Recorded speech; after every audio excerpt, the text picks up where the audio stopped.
Hecho social, muy bien, gracias. ¿Y qué más? ¿Sobre qué otro punto? El suicidio todavía no dijimos casi nada. Ideas, cosas, bien, son ideas sueltas, pero ¿cuál era? Yo dije, vamos a ver dos temas. La idea de estructuras colectivas y su relación con ¿qué? Con la vida individual, ¿no? Eran dos cuestiones, hechos sociales por un lado y por el otro la relación entre individuo y sociedad, agente y estructura, etcétera. ¿Se acuerdan? Y no me acuerdo si habíamos hablado de un tercer punto, creo que eran esos dos, ¿no? Si mal no recuerdo. ¿Qué habíamos dicho sobre los hechos sociales? Rápidamente, ¿qué se acuerdan? ¿Qué significaba hablar de hecho social?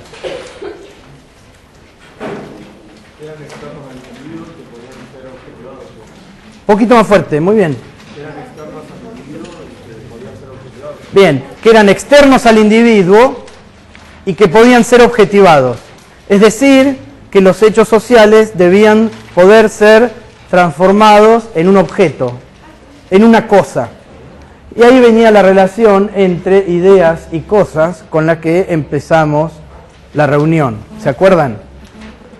Tomar ciertas ideas pueden ser tomadas como cosas, pueden ser transformadas en objetos de investigación. Y en tanto cosas es que pueden ser tomadas como algo externo al individuo. ¿Sí? Las cosas son externas a nosotros. El amor romántico puede no ser, ¿te acuerdas que dimos recurrentemente ese ejemplo?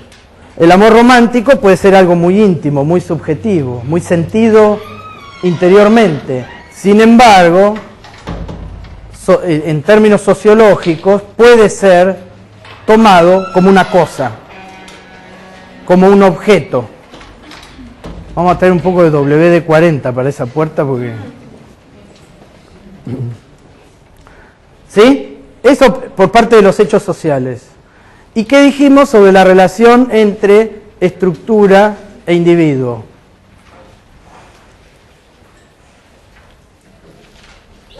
A ver, por allá...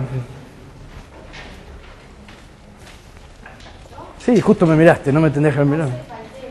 Ah, bueno, zafaste. Tu compañera de atrás no faltó, estuvo, yo me acuerdo. No me mientas. La de adelante, la chica de bufanda marrón. Está buscando, busque, tranquila. ¿Quién puede decir de acá, de este costado? Sí, vos. Tengo como que la sociedad estructura y coerciona la elección del sujeto. Bien. La sociedad estructura la elección del sujeto. ¿Eso significa que al sujeto no le queda ningún tipo de decisión? ¿Qué habíamos dicho? ¿Quedan márgenes de decisión individual, de acción individual? Duan dice que no. ¿Por qué? No escuché. ¿Cómo? Que no lo pensé. No lo pensó. Una intuición. Muy bien, hay que... Porque el individuo tiene ese organismo, es un organismo que funciona dentro de otro organismo, por así decirlo. Tiene, Sí. Me acuerdo de solidaridad orgánica, por ejemplo. Bien. ¿Qué decía? ¿Qué era la solidaridad orgánica? La solidaridad orgánica era cuando una cosa funciona de manera tal que permite que un organismo funcione. Tendría que ser algo así. No me acuerdo.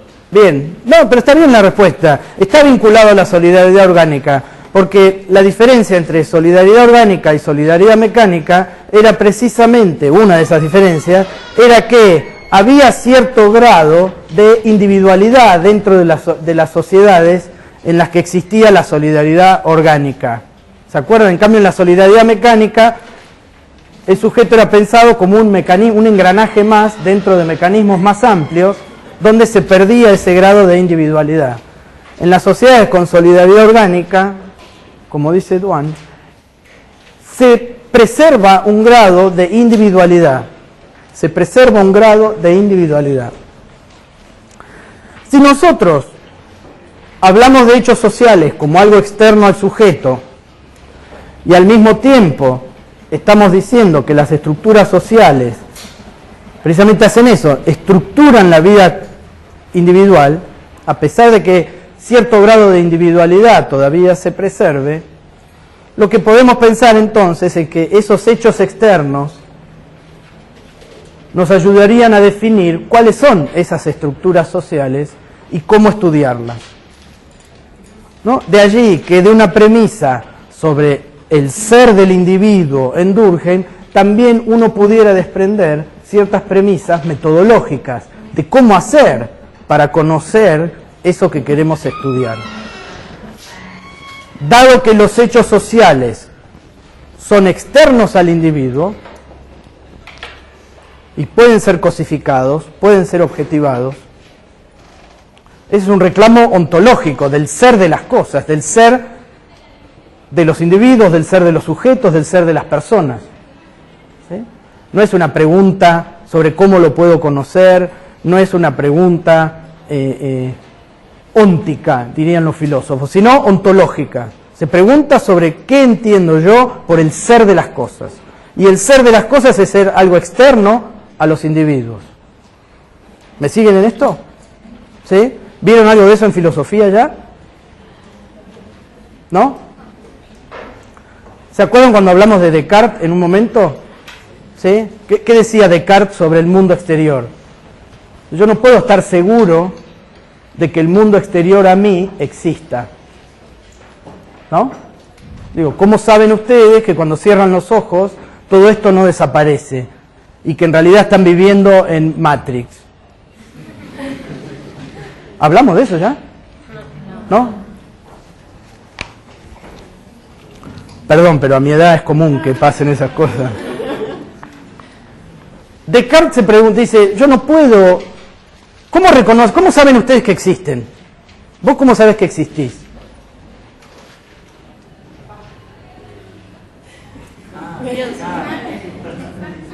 No haga trampa.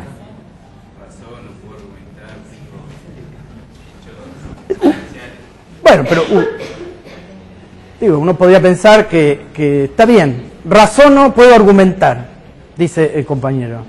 Ahora, eso no te distingue de alguien que vive en una Matrix. Digo, yo razono y argumento cuando estoy soñando, por ejemplo, y sin embargo mis sueños son falsos, ¿no? Yo discuto cuando estoy peleando, argumento, ¿no? Reclamo, ofrezco, y sin embargo estoy soñando. ¿Cómo puedo distinguir entre el ser realmente y un sueño, por ejemplo? Lo que decía Descartes era pienso, luego existo. Bueno, eso... La profesora de filosofía es que ese luego vendría a ser pienso, por lo tanto existo. Bien. ¿Qué significa eso entonces en relación a cómo saber, cómo sé si existo o no? Porque hay alguien que se está haciendo la pregunta, dice Descartes. ¿Sí? Pero ahí, fíjense que la otra manera que uno podría decir, sé que existo porque me pellizco y me duele, ¿no? Es decir, los sentidos me ayudan a reconocer que hay algo externo a mí. No, Descartes ¿no? descartó directamente los sentidos y se basó solamente en la razón. Descartes es un escéptico, ¿no? En relación a la existencia del mundo externo. Hobbes, alguien del quien ya hablamos acá, también lo mencionamos, también era un escéptico en relación al mundo externo. Sin embargo, lo que Hobbes iba a decir es, tiene que haber algo externo a mí porque hay algo que está reaccionando a eso externo. Los sentidos, si bien no me garantizan conocer el mundo, sí me garantizan que algo está pasando alrededor de ese sujeto que piensa. Hay, como si fuesen estímulos de colores a la vista. Yo veo que el mundo externo a mí se mueve, se calienta, se enfría, es duro, es blando, ¿no? Hay algo ahí afuera que, si bien yo soy escéptico al cómo conocerlo, puede que esté en una Matrix, pero eso sin embargo existe, ¿no? Es decir, eso es un reclamo ontológico. ¿Cómo sé que existo? Porque puedo pensar. Hay alguien que se está haciendo esa pregunta, por lo tanto hay un sujeto que existe. Descartes de ahí deriva, si yo me hago esa pregunta es porque soy imperfecto, dudo, ¿no? La duda existencial cartesiana, dudo de mi propia existencia, por lo tanto soy imperfecto, tiene que haber algún registro de la perfección, ¿y de dónde retomo yo ese registro de la perfección para poder decir que dudo? Dios existe. Dios es esa idea de perfección, ser humano e imperfecto. Fíjense cómo Descartes, dudando de su propia existencia, confirma también la existencia de Dios. De todas maneras, por el solo hecho de hacerse la pregunta, la Iglesia prohibió sus libros, ¿no? Obviamente. Esa es una pregunta ontológica. Cuando Durkheim está diciendo los hechos sociales pueden ser cosificados, está asumiendo esa ontología que distingue, ¿no?, entre cuerpo y mente, entre cuerpo y exterioridad. ¿Hasta ahí vamos? Es un reclamo, una afirmación ontológica. Lo que vamos a discutir hoy es cómo Durkheim está pensando que ese objeto, que yo puedo definir ontológicamente, puede ser estudiado. ¿Cómo hago para estudiarlo?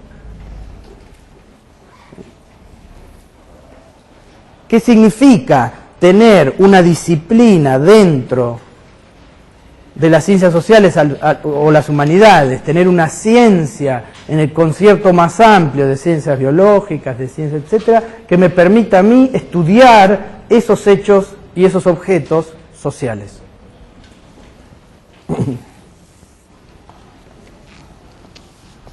Y para eso va a tomar un ejemplo muy interesante.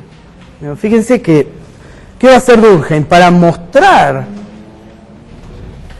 la manera en que se pueden objetivar cosas, él va a tomar como ejemplo el suicidio. Que uno asumiría, como ya lo dijimos varias veces, que es una decisión sumamente íntima e individual, la decisión de quitarse la vida, de morirse voluntariamente.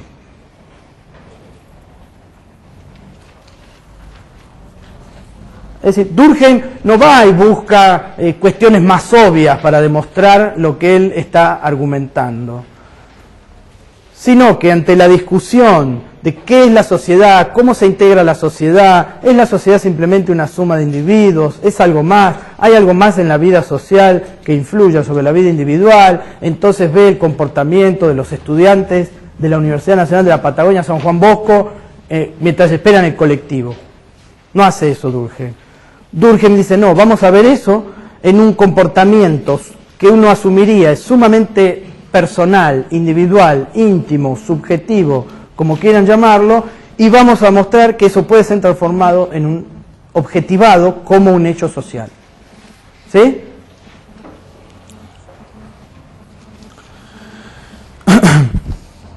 ¿Cómo va a hacer eso Durkheim? Esta, si mal no recuerdo, para que vayan buscando en su texto, es parte de la página 76 del texto que tienen para leer sobre el suicidio. Pero Durkheim va a trabajar sobre si ese es el hecho social al cual se iba a hacer referencia a Durkheim, y algo de esto dijimos la semana pasada también. ¿Cuál era una de las disciplinas que nos iba a ayudar a reconocer esos hechos sociales? ¿Se acuerdan?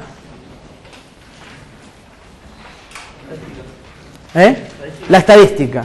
Muy bien. La estadística, y es a través de la estadística que Durkheim va a comenzar a investigar las estadísticas oficiales sobre suicidios, que Durkheim va a comenzar a investigar ese hecho social. Eso ya les da un indicio a ustedes de lo importante que va a ser para su trabajo, sea cual sea la disciplina que estudien, o por lo menos cuán importante va a ser para su carrera. Después quizás puedan trabajar en cosas que no tengan que ver con la estadística, pero y tener datos, ¿sí? Es central para la investigación sociológica tener datos fehacientes sobre ese objeto que quiero estudiar. Y son esos datos los que me van a permitir a mí muchas veces construir el objeto o modificar un objeto que yo ya tengo intuido o imaginado. Después vamos a intentar de pensar en otros hechos sociales que no sea el suicidio y ver cómo lo trabajarían ustedes.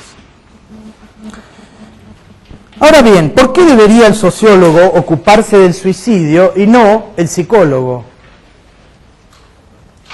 ¿Sí? Se pregunta Durkheim. ¿Por qué en los libros que uno encuentra sobre las tasas de suicidio en Las Heras, provincia de Santa Cruz, ¿no? o ese hecho social de las altas tasas de suicidio de jóvenes? ¿Alguien es de Las Heras? ¿No? ¿Conocen Las Heras? ¿Saben dónde queda más o menos? No sé si sabían que en los años 90 una de las cosas que llamaba la atención de Las Heras era la alta tasa de suicidio de jóvenes que había. Era mucho más, una tasa mucho más alta que la media del país.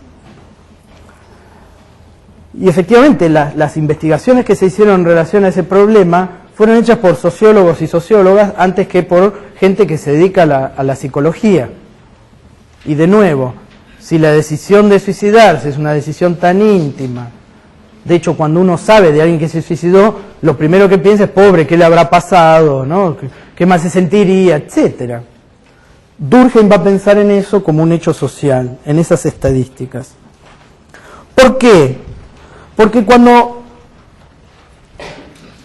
la percepción de esos, la lectura de esos datos nos va a mostrar que cuando ya un conjunto de suicidios comienza a darse de manera regular a lo largo del tiempo y en un determinado espacio, dice Durkheim, ahí es donde uno ya puede empezar a sospechar que va a haber ciertas estructuras sociales forzando esas decisiones individuales.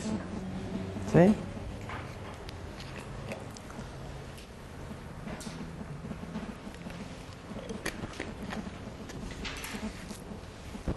Es decir, que yo vaya por el mundo recolectando datos sin ton ni son, tampoco me va a aportar materiales demasiado interesantes para hacer estudios sociológicos.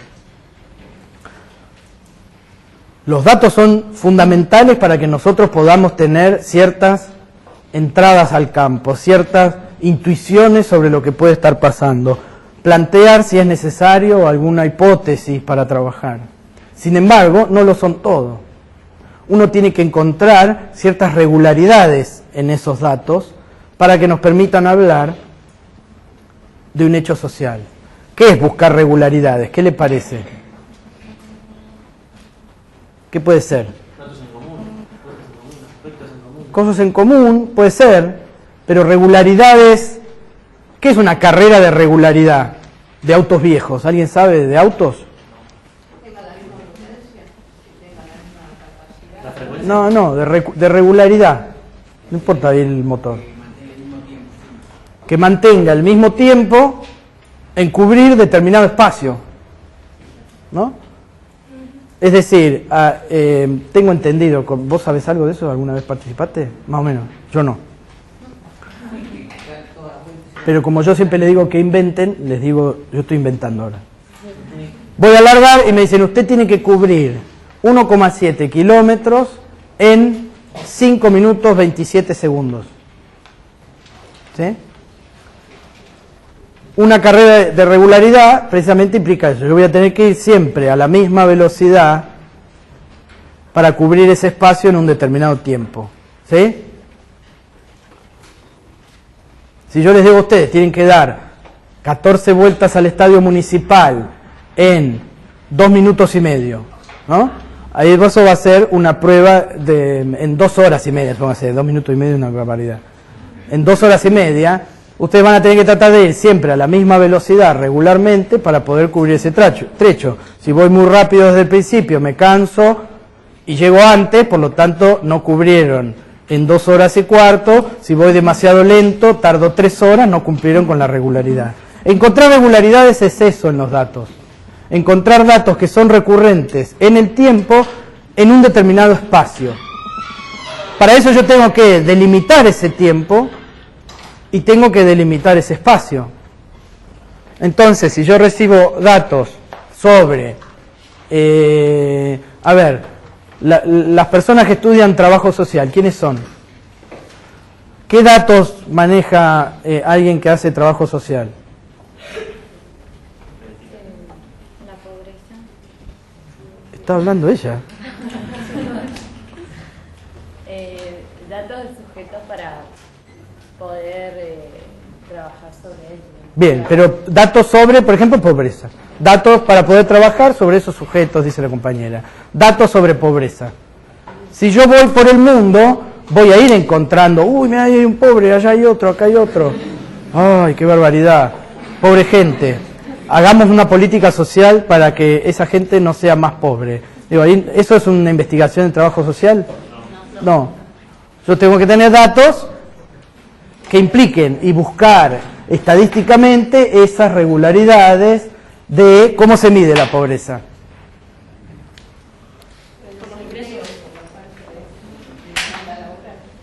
El desempleo puede ser... ¿Cómo se mide la pobreza?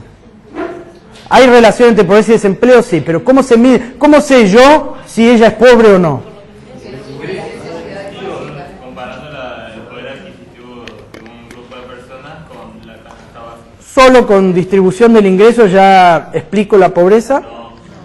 Porque no cubre las necesidades básicas.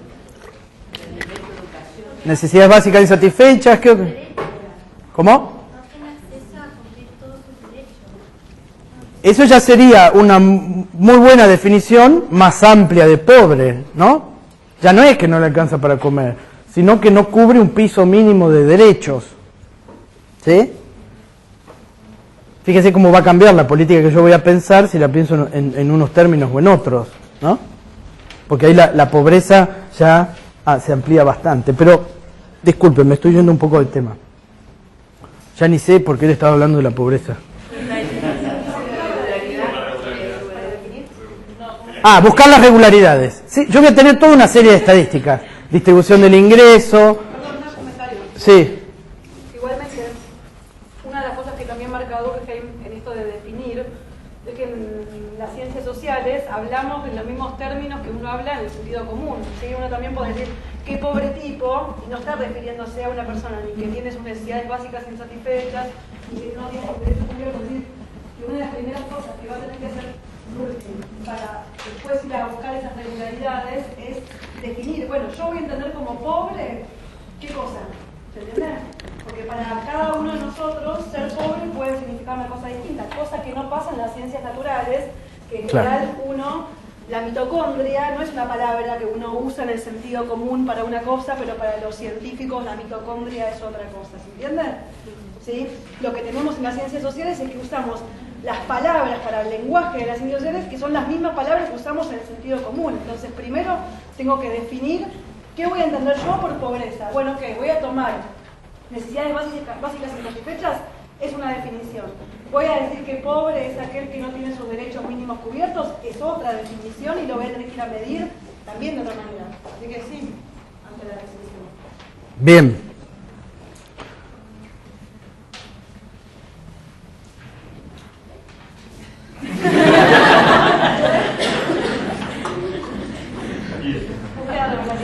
Tengo que ir a buscar un papel en el recreo y me acordé de eso y...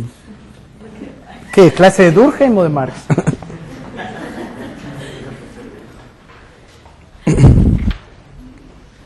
Bien. En el caso del suicidio de Durkheim, ¿cómo mide la regularidad? ¿Cómo delimita el tiempo? Ahí vamos. Bueno, eso eso no está en el texto que ustedes tienen, porque es una selección de textos. En el libro va mostrando con qué estadísticas se está trabajando, de qué lugares y qué características tienen las personas que se suicidan, etcétera. Acá lo da como por sobreentendido, ¿no? Pero un punto en el cual podríamos empezar a marcar estas cuestiones de las que estamos hablando, cómo defino el objeto, que, como bien dice Renata, es un objeto que yo estoy forzado a definirlo con palabras, no con mitocondria ni con un asteroide, sino con palabras que usamos en el vocabulario cotidiano, ¿sí? Democracia, justo, injusto, bello, feo. O sea, a lo que se refería Renata es decir, cómo... Ay, ya me salió. A lo que se refería ella es saber argumentar en qué sentido las palabras. Saber utilizar las palabras Exacto, en su sentido. exacto. Yo voy a estudiar la pobreza. Bueno, lo primero que tengo que decir es qué entiendo yo por pobreza. ¿Por qué? Porque una de las cosas que voy a tener que hacer es después convencerte a vos de que mi estudio es correcto. Entonces, si tomamos necesidades básicas insatisfechas y tomamos ciertos derechos mínimos, entonces supongamos que ella está haciendo una investigación sobre el disfrute de derechos en un determinado barrio de Comodoro. Y entonces va a concluir que esos ciudadanos y ciudadanas son pobres porque no pueden disfrutar y gozar y no tienen garantizado cierto derecho de acceso a la cultura. Pero ella va a decir, cuando ella vaya y haga el mismo estudio en el mismo barrio, pero en base a necesidades básicas insatisfechas, que se encuentra que todas las necesidades básicas están satisfechas y que no es un barrio pobre. Entonces, si no definimos, no tenemos el mismo objeto, el mismo hecho social como objeto, después podemos concluir cosas muy distintas. ¿Sí? Por eso es importante pensar la idea de hecho social en tanto construcción de un objeto, de una cosa externa al sujeto, y definirlo, que eso, bueno, ya lo verán más metodológicamente cómo se hace, pero definirlo precisamente ese objeto. Obviamente que los grados de precisión que podamos tener varían según los objetos que vayamos construyendo, ¿no? Pero ahí va a estar la... Y según cómo lo argumenta o no. Y por eso hay que argumentar bien. Por el ejemplo que puso ella, no es lo mismo decir aquel pobre tipo que decir que hablar de la pobreza. Exacto. Y por eso argumentar bien es tan importante. ¿Y cómo en qué términos van a argumentar ustedes cuando tengan que trabajar, rendir, estudiar, investigar?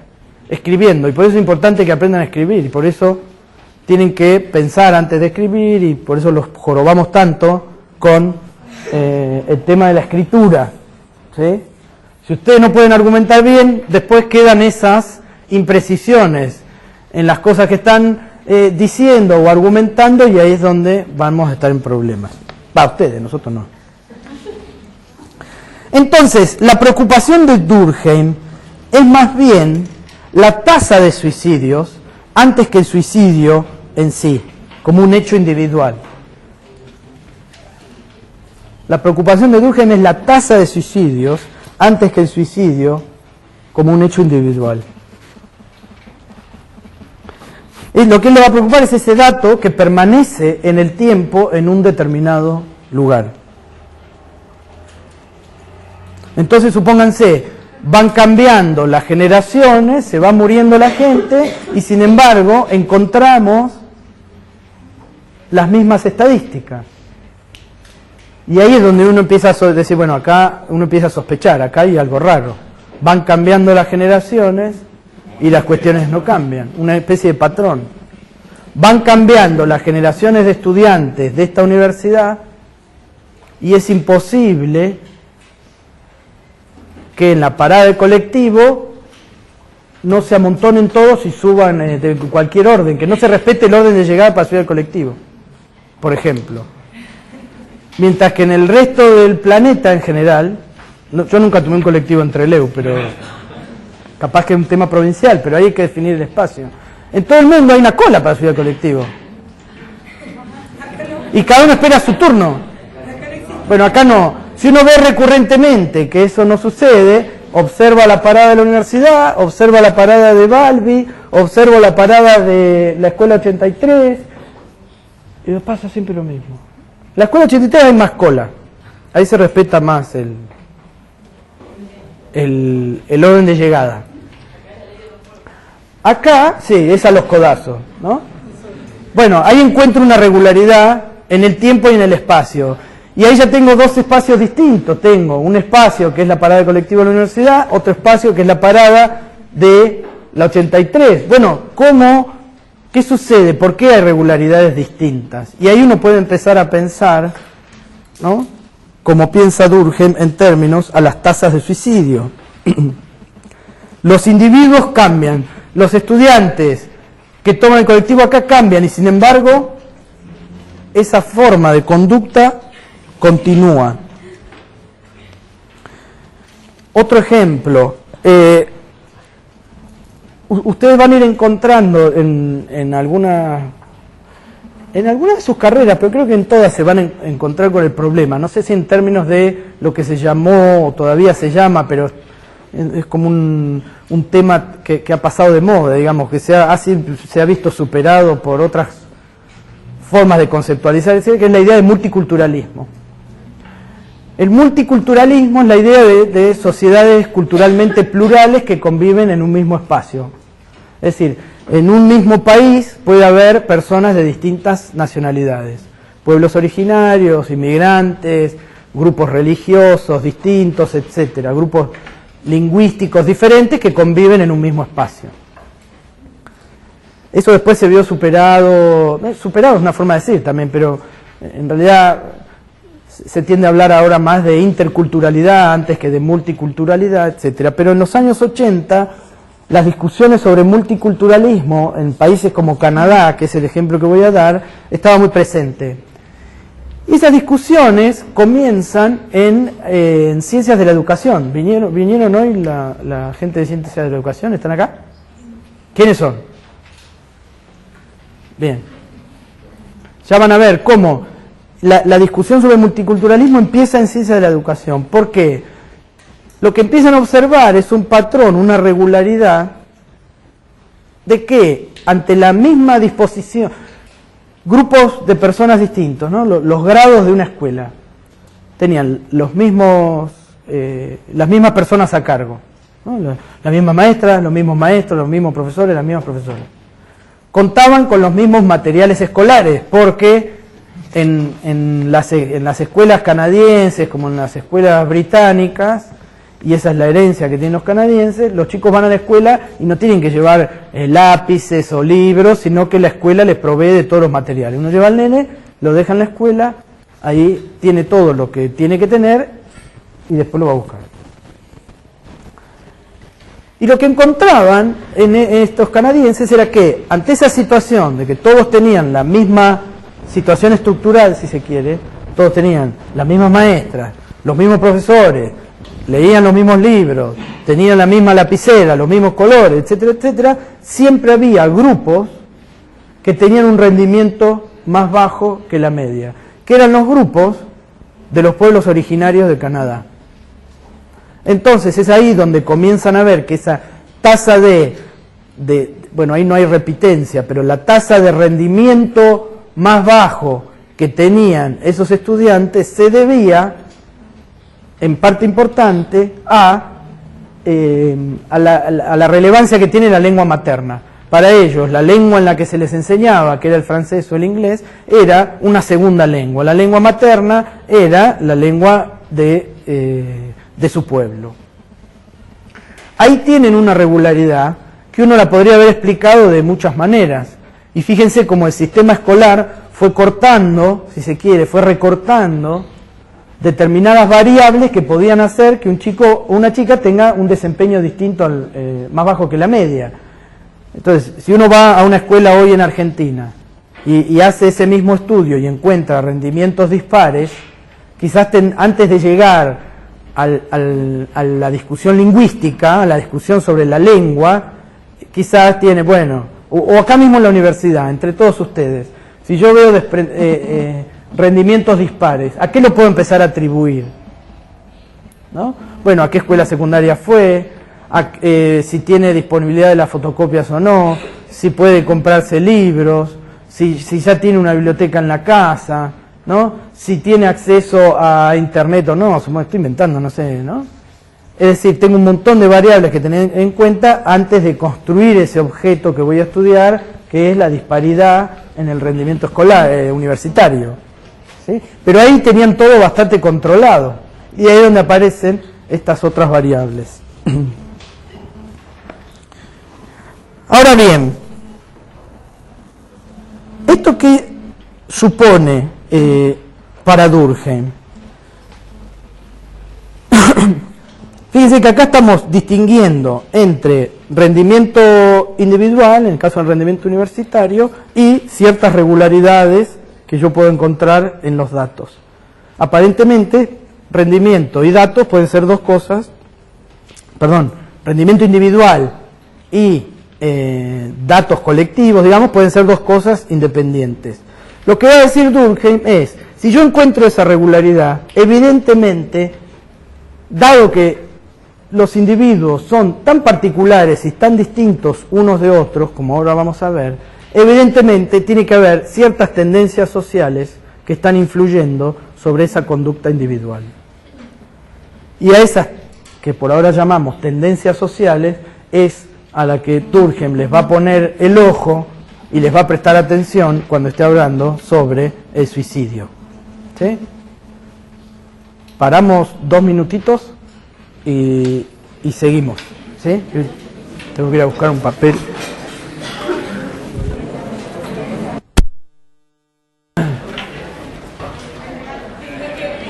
Todas estas personas, ¿qué hace que todas estas personas que se ignoran mutuamente conduzcan en igual número al mismo resultado? ¿O qué circunstancias llevan a que personas que se ignoran mutuamente lleven al mismo resultado? No actúan, a lo menos en general, disculpen la traducción, unas sobre otras. No hay entre ellas ningún concierto. Sin embargo, todo sucede como si ejecutasen una misma orden. Todo sucede como si ejecutasen una misma orden. Es decir, podemos encontrar una variedad de experiencias individuales, podemos encontrar muchas circunstancias diferentes. Sin embargo, esas personas terminan con su vida como si ejecutasen todos una misma orden. Esa misma orden externa al sujeto es lo que Durkheim va a llamar como una fuerza que las inclina. ¿Puede ser que la regularidad esté dada por la edad? Porque hubo un periodo hace un monólogo donde muchos adolescentes se suicidaban. Sí. Coincidía en la franja de la edad. Bien. En las eras también era mayormente suicidio de jóvenes. Sí, claro que sí. Que la edad... Eso también es la regularidad. Exacto. Uno encuentra no solo una tasa de suicidios, sino que también es un suicidio de jóvenes. El espacio sería las eras. Exacto. Esa es una regularidad. Todas personas entre 16 y 24 años, esas tasas de suicidios crecen en esa franja etaria. Entonces, como dijo que era lo que era la fuerza. Entonces va a decir Durkheim, para llamar de otra manera esta idea de la misma orden, fíjense que eso hace referencia a lo que aclaró Renata hace un rato. Nosotros estamos hablando acá de dar una orden. Y obviamente que no viene una estructura social y le dice al sujeto, suicídese, dándole una orden, ¿no? Es decir, las ciencias sociales tenemos que usar metáforas de ese tipo para poder dar sentido. Él por momentos habla de dar una orden y por momentos va a hablar de alguna fuerza que las inclina a todas. Alguna fuerza que las inclina. Y él va a usar la idea de fuerza en varios pasajes del texto.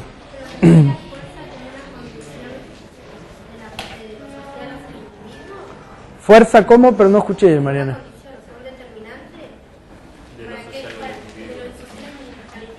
Exacto. Es una fuerza que Durkheim, en este momento de la presentación, nos dice tiene que tener alguna determinación de la conducta individual. Si no, ¿por qué todas esas conductas tan diferentes terminan en el mismo resultado? Tiene que haber alguna fuerza externa a ese sujeto que lo está llevando a suicidarse. la idea de determinar, por ahí es muy fuerte, porque vos decís, bueno, determinar implica que tiene que determinar a todos por igual, y no es que se suicidan en masa todas las personas que viven en las ceras, ¿no? Es decir, que dado que las sociedades contemporáneas siempre dejan un margen para esa individualidad, la idea de determinación es relativa siempre, ¿sí?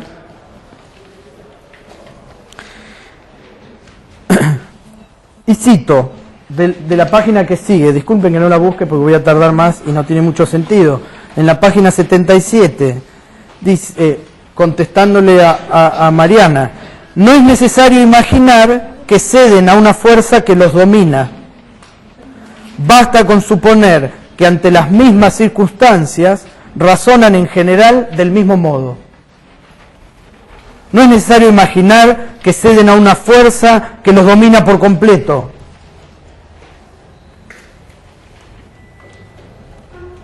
Sino que el razonamiento que usan es el mismo. Sino que ante determinadas circunstancias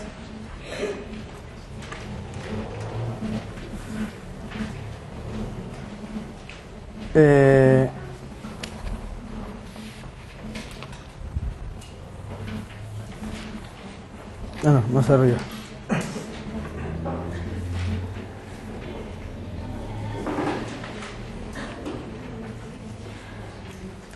Ahí está la...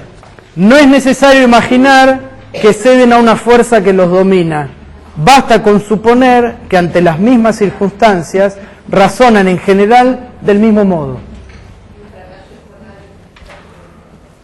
Si tomamos el fracaso escolar, supónganse, o el bajo rendimiento escolar en relación a esto, no es necesario imaginar que hay una fuerza que necesariamente está determinando al sujeto, pero sí que el sujeto ante determinada circunstancia va a razonar de una manera similar. Por ejemplo, va a razonar, decir, ¿para qué me voy a esforzar en la escuela? Esto no me sirve absolutamente para nada. No necesito terminar la escuela secundaria para conseguir un trabajo en determinado sector que me va a permitir vivir sin estudiar, por ejemplo. Y cómo la escuela deja de ser un factor de crecimiento personal o de crecimiento profesional o lo que fuere. O por lo menos un aspecto importante de tener ciertas oportunidades sociales, supongamos, ¿no? ¿Usted siempre toma mate sola? Pero no le gusta porque tiene chulo. Ah, no, eso no es mate. Entonces, ¿de qué tipo de fuerzas estamos hablando en estos casos? Otra metáfora que va a usar Durkheim, una fuerza que planea, dice, por encima de todos los casos particulares, ¿no? Fíjense, dar una orden, fuerzas que planean por encima, ¿no? Digo, para volver a la aclaración que hacía Renata. Entonces, ¿de qué tipo de fuerzas estamos hablando en el caso de estos actos? ¿Qué tipo de acto es el acto de quien se quita la vida? Dice Durkheim. Durkheim llama a ese tipo de actos que están vinculados más con esferas íntimas o muy subjetivas, él los llama actos morales. ¿Sí? Lo voy a llamar actos morales. Ese vocabulario, salvo en algunas discusiones de filosofía del derecho, de filosofía política, las teorías de la justicia, que continúan hablando de el individuo moderno como una persona moral, esa idea de persona moral perdió fuerza en el debate sociológico y de la teoría social contemporánea. Sin embargo, Durkheim está usándola a fines del siglo XIX, ¿no? Como decíamos antes. ¿Y a qué se refiere? Bueno, precisamente a esos actos íntimos, subjetivos, esas decisiones individuales que toma ese sujeto y que pueden tener una consecuencia que no puede ser evaluada solo en términos instrumentales de costo-beneficio, sino que hay algo más en juego, algo del afecto, algo de la responsabilidad respecto a otros, que es lo que se pone en juego. Por lo tanto, él habla de estas fuerzas que van a determinar la tasa de suicidios como fuerzas morales. ¿Qué tipo de fuerzas son? Tienen que ser fuerzas morales. Y para pensar en esa relación entre individuo y sociedad, es más, va a decir él, fuera del hombre individual no hay en el mundo más ser moral que la sociedad. Fuera del hombre individual no hay en el mundo más ser moral que la sociedad. Eso lo van a encontrar en la página 82 y 83 del texto. Es decir, que esas fuerzas, esas órdenes, eso que sobrevuela por los casos particulares, son como un tipo de energía, otra metáfora, de energía que fuerzan al sujeto a llevar adelante determinadas conductas. Y si estamos hablando de energías, fuerzas que sobrevuelan, ¿de qué estamos hablando? Que ya estuvimos hablando la semana pasada. Fuerzas que sobrevuelan, fuerzas que van hacia el individuo, energías. ¿A qué les hace acordar eso que hablamos la semana pasada y hablamos hoy también? Hechos sociales. Es decir, aquello que operan como fuerzas, como energía, que sobrevuela, dan órdenes. Usemos todas las metáforas que junta Durkheim en este texto, son precisamente hechos sociales. Y como un hecho social es que vamos a tener que estudiar la tasa de suicidios. Puedo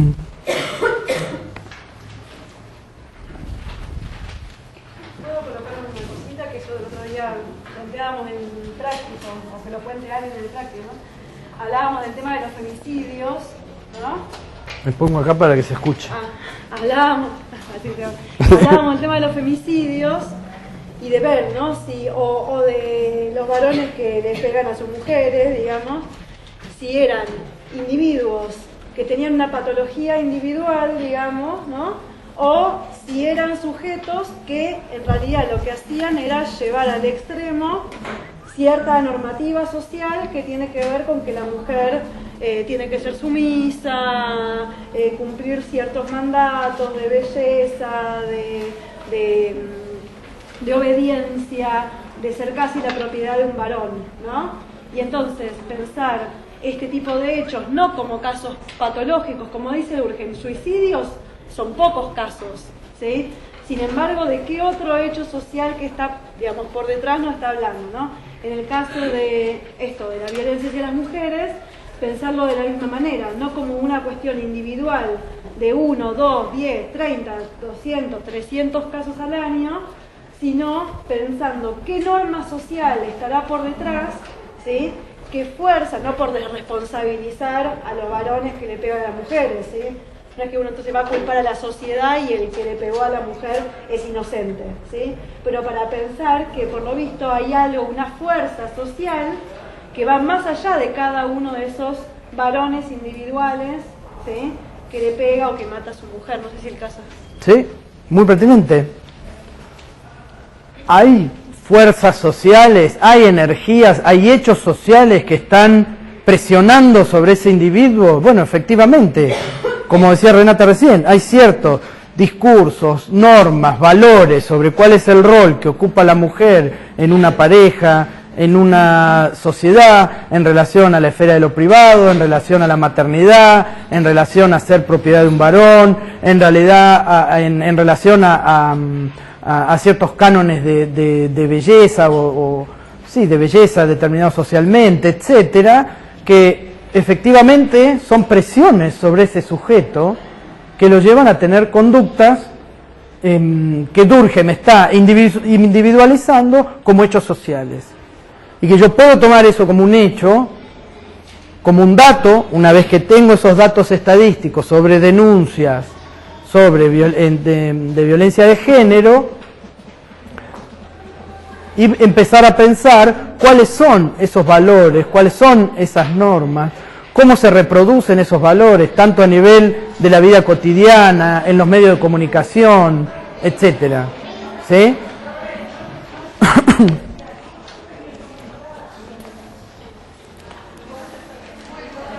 Por lo tanto, bueno, y también es importante esto que decir, eso no implica desresponsabilizar al sujeto. Porque recuerden que ya habíamos hablado que el sujeto tiene un grado de individualidad y todavía conserva un grado de decisión individual que le permite romper con esas estructuras sociales.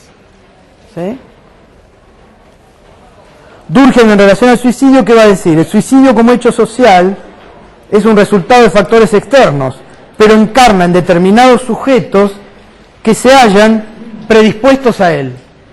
Encarna en determinados sujetos que se hayan predispuestos a él. Es decir, hay un grado de conducta individual que alimenta o favorece que esas estructuras sociales tengan un impacto mayor.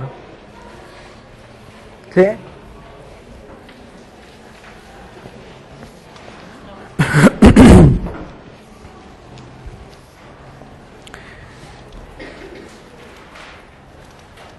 Bien, para terminar, no sé qué hora es. Para terminar, les voy a dar algunos detalles sobre los tipos de suicidio que está pensando Durkheim, que no los van a encontrar en esta selección de textos, pero para que ustedes vean la manera en que Durkheim pensó esas tasas de suicidio y el impacto que los hechos sociales tenían sobre ellas.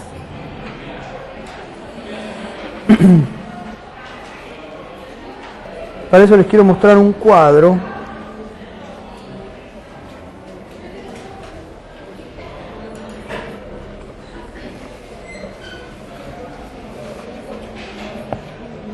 Que creo que está acá.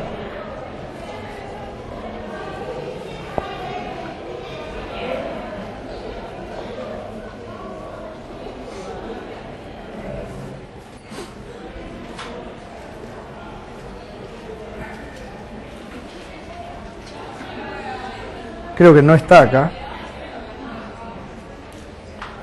¿Hay algún otro que diga Durkheim? No.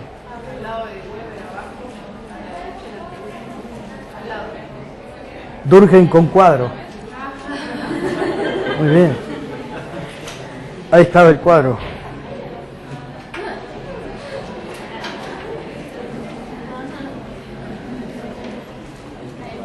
Gracias.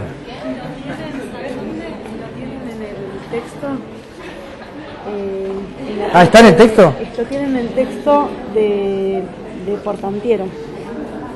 Eres egoísta. Ah, bien. Gracias. Si hubiesen estudiado bien, se recordarán que en el texto de Portantiero él hace referencia, cuando brevemente habla sobre Durkheim, hace referencia a los 3 tipos de suicidio. Claro, ahora dice sí, porque...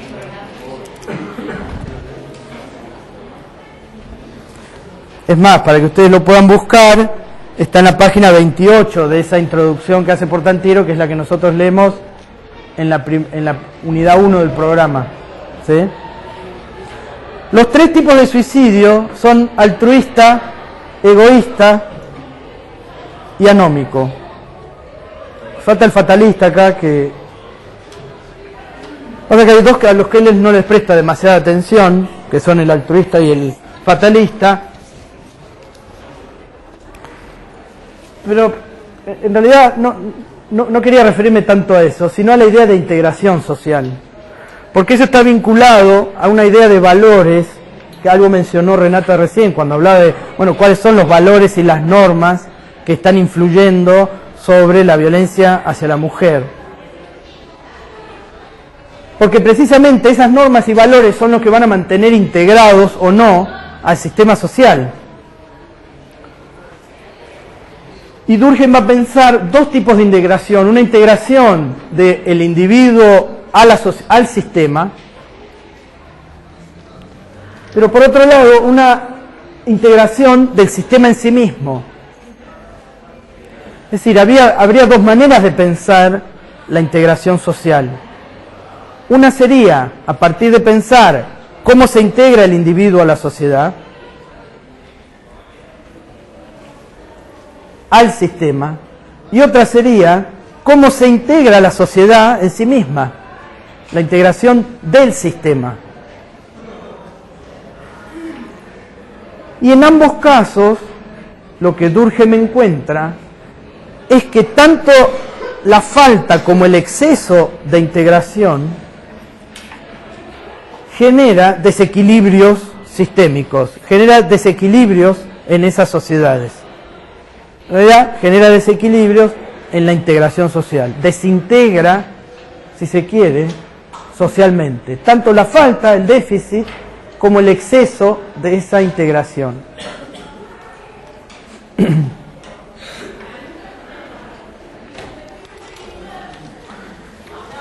Ahora bien, una de las cuestiones, una de las preguntas que uno le podría hacer al texto es decir, bueno, exceso y falta es una cuestión de gradualidad, ¿no? De grados de integración. ¿Cómo reconozco yo el exceso o la falta de integración social? Eso es complicado. ¿Cómo mido yo?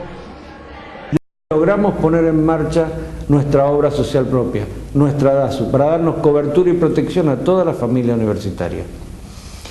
DASU es el ejemplo de lo que la comunidad universitaria de esta Universidad Nacional de la Patagonia somos capaces de hacer, todos juntos y unidos con un objetivo común. DASU es un ejemplo de esto. Hoy, 25 años, estamos cumpliendo, así que nos merecemos este feliz cumpleaños a DASU, feliz cumpleaños a toda la comunidad universitaria, por DASU. Bueno, grabando. Soy Francisco Alberto Montaruli, actualmente ocupo el cargo de gerente general de la obra social DASU. Me tocó participar desde los...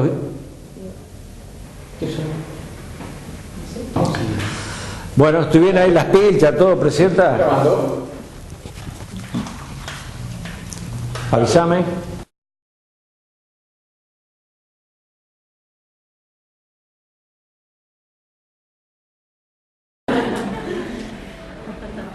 Una vez que yo vaya a investigar esas regularidades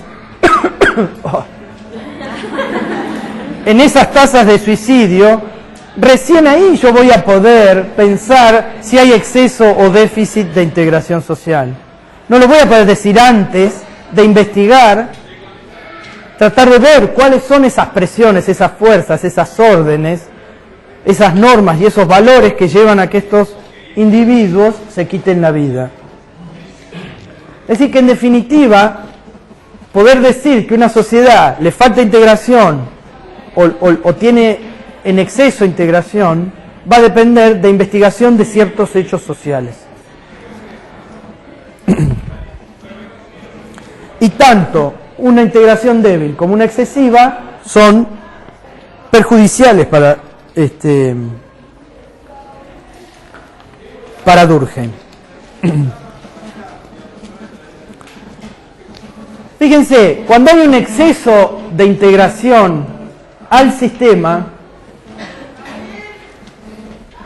se da el tipo de suicidio altruista. ¿Qué es alguien altruista? ¿Qué hace? Que da por los demás, ¿no? El tipo que se sacrifica desinteresadamente por los demás.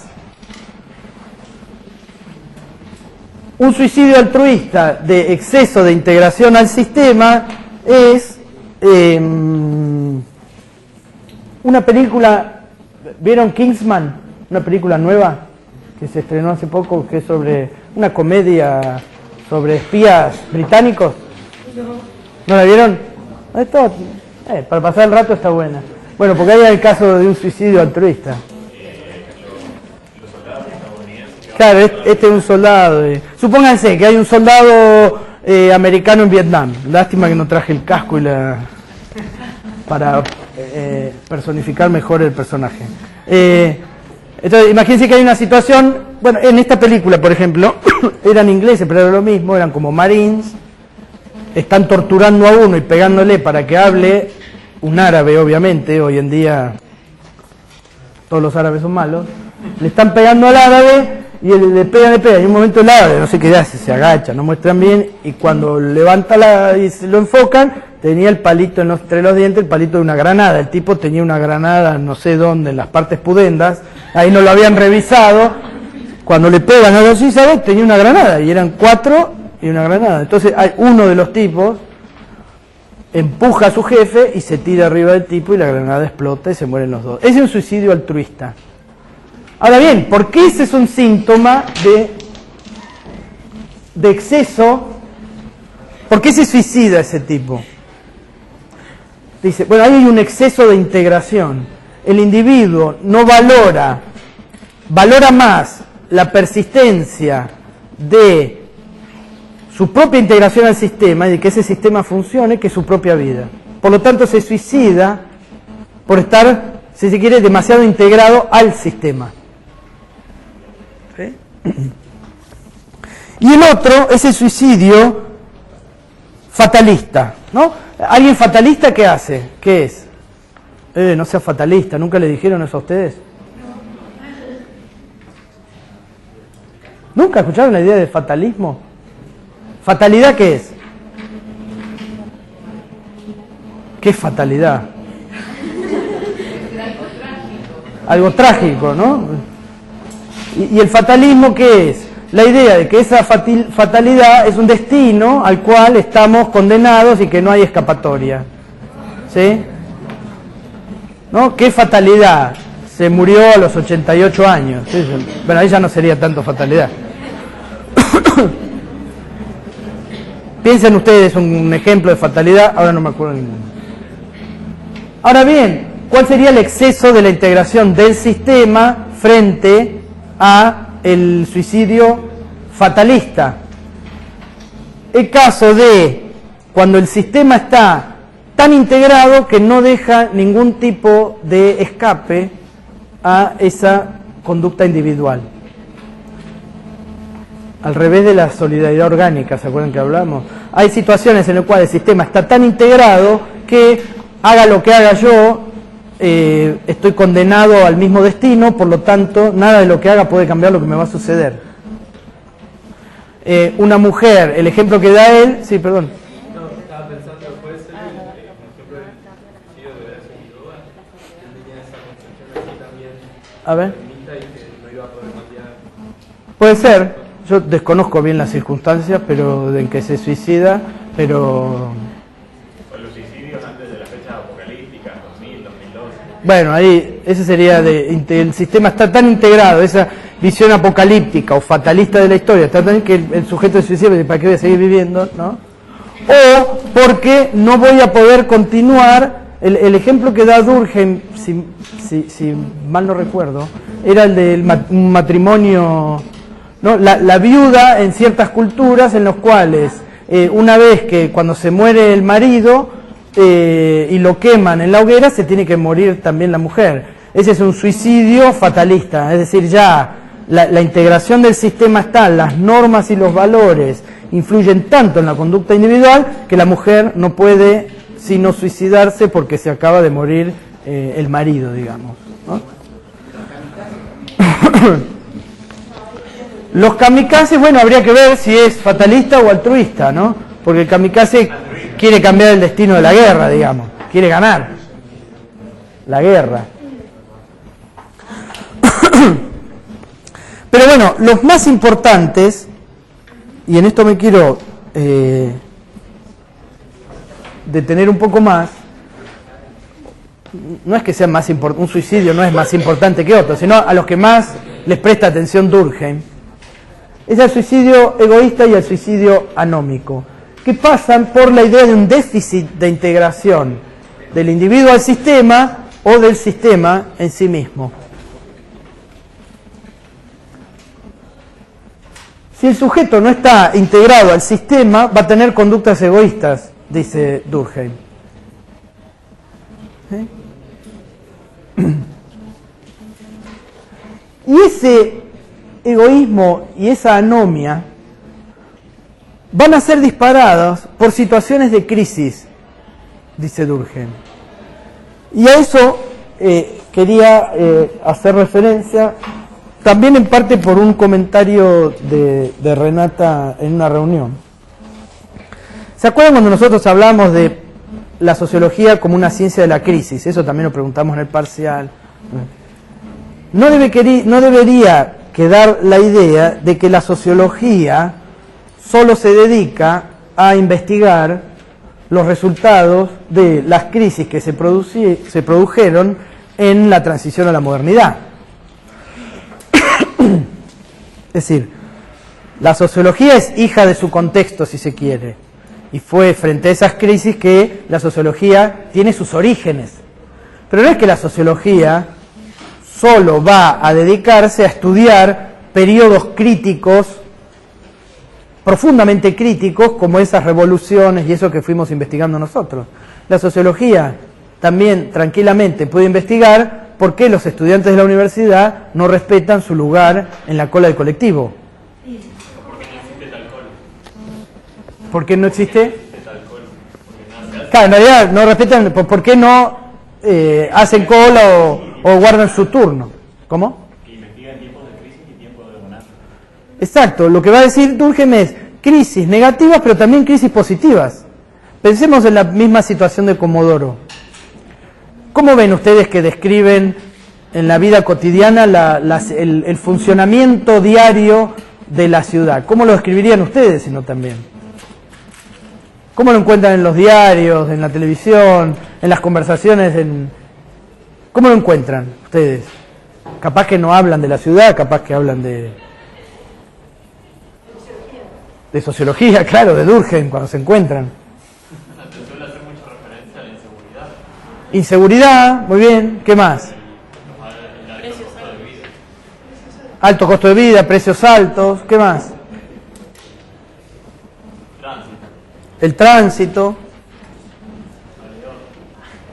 ¿Qué más? ¿Usted? Sí, usted. Sí. ¿Qué más? ¿De qué más se dice de Comodoro? ¿Petróleo qué? Agua, ¿sí? ¿Qué? ¿Pero qué se dice de petróleo? Invente algo. ¿Eh? ¿Por qué dijo petróleo?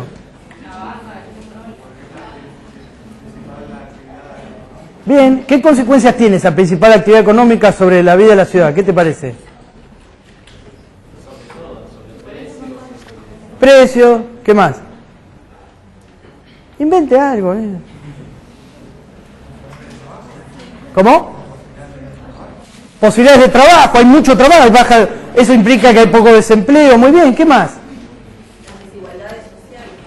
Genera desigualdad, hay desigualdades sociales en Comodoro, ¿no? Bien. ¿Eso a qué se debe? ¿Qué les parece? Una de las cosas es lo que dijo el compañero, ¿no? La industria petrolera es uno de los puntos que quizás genera varios de esos problemas, ¿no? Los precios altos, bueno, porque hay mucha disparidad salarial, hay desigualdades sociales, por lo tanto eso genera problemas de desintegración social, ¿no? Ya no me acuerdo por qué pregunté por Comodoro, ahora tampoco. ¿Esa es una crisis negativa o es una crisis positiva? ¿El hecho que haya bajo desempleo es algo negativo o positivo? Es algo positivo, ¿no? Está bien, pero seguimos bajo la media, por debajo de la media nacional, ¿no? ¿Eso es algo positivo o negativo que haya desempleo, que no haya desempleo? Que haya altas tasas de empleo, ¿qué le parece? Es algo positivo. Sin embargo, eso genera una crisis. Dado que ustedes decían, altos precios, tránsitos, y cualquiera se puede comprar un coche. Viene gente de afuera que nos saca del trabajo, nos ocupan las calles. La gente de los barrios que vive al centro, ¿a qué vienen al centro? ¿Por qué no se quedan en los barrios? Y hacen todo en los barrios. Los que vivimos en el centro tenemos siempre problemas para estacionar, no hay plata en los cajeros. ¿Para qué vienen ustedes al centro? Bueno, es crítico, entonces, la idea de crisis, primero, no tiene que estar asociada siempre a una crisis negativa. Toda crisis tiene aspectos negativos y aspectos positivos. caer en el desempleo puede ser algo muy negativo, pero si yo odiaba mi trabajo anterior, capaz que caer en el desempleo es muy liberador. Y me puedo buscar otro futuro, si es que lo encuentro, ¿no?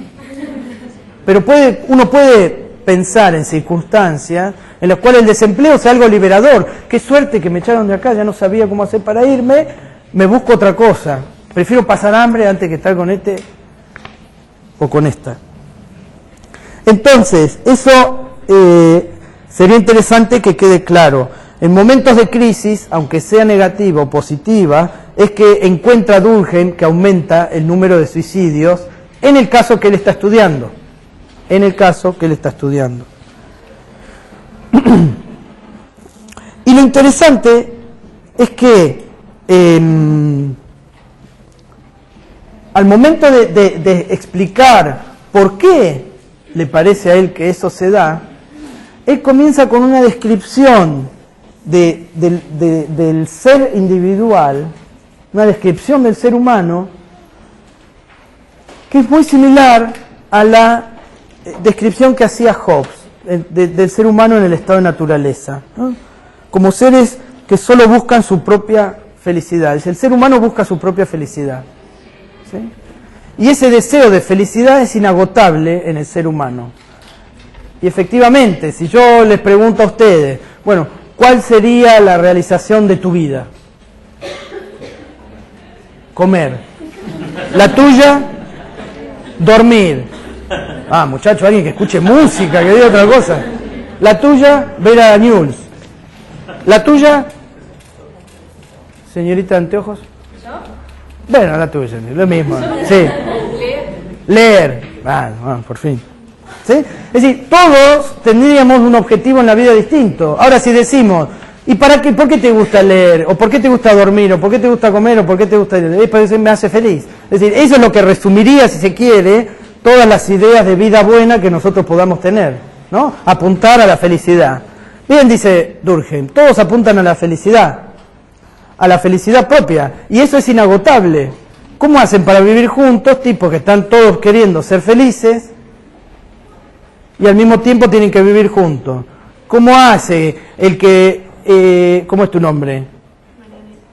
María Elena quiere dormir, pero tiene que trabajar, ¿no? Él quiere comer, pero tiene que pesar menos de 80 kilos, porque si no el médico lo va a medicar contra el colesterol, qué sé yo, ¿no?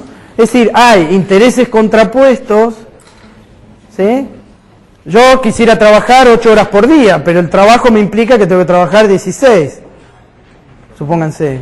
Bueno, hay intereses contrapuestos constantemente en esos objetivos de la felicidad. ¿Cómo hacen esos individuos que buscan su propia felicidad, que son egoístas, para vivir juntos? Bueno, dice Durkheim, ahí es donde hay fuerzas externas, órdenes externas, energías externas que limitan esa lucha por la felicidad.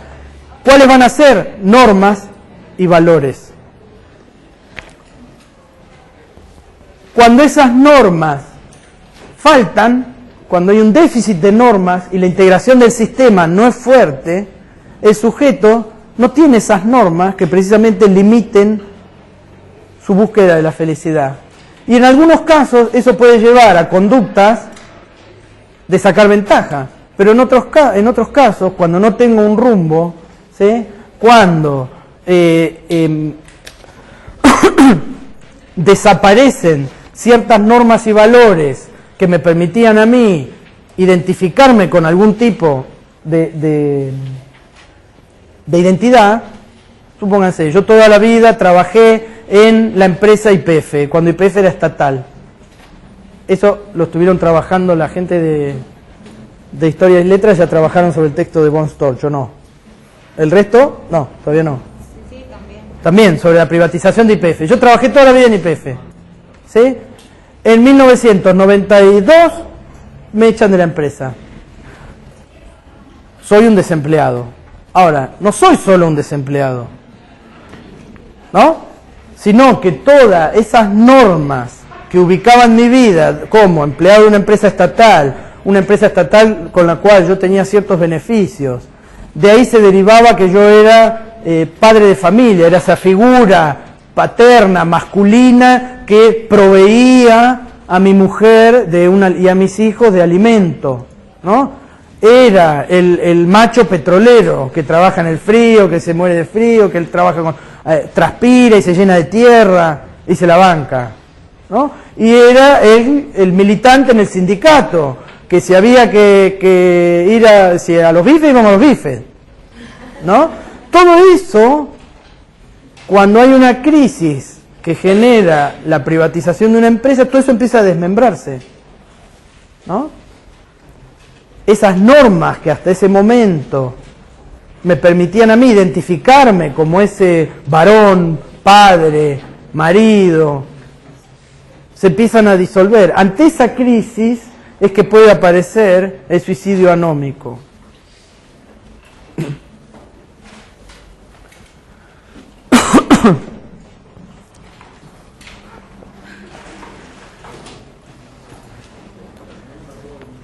Bien.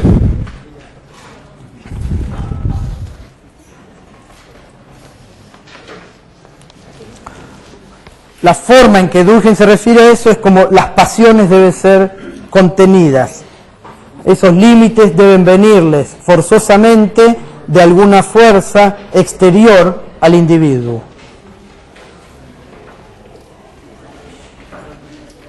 Bien. ¿Tengo tiempo de un pequeño cierre? No. Bueno, la próxima clase. Entonces, nos vemos la semana que viene, cerraríamos ya con Durkheim y vamos a comenzar a comentar algunas cosas de Weber, ¿sí? No dejen de leer Durkheim y si pueden ya empiecen a leer algunas cosas de Weber, por favor.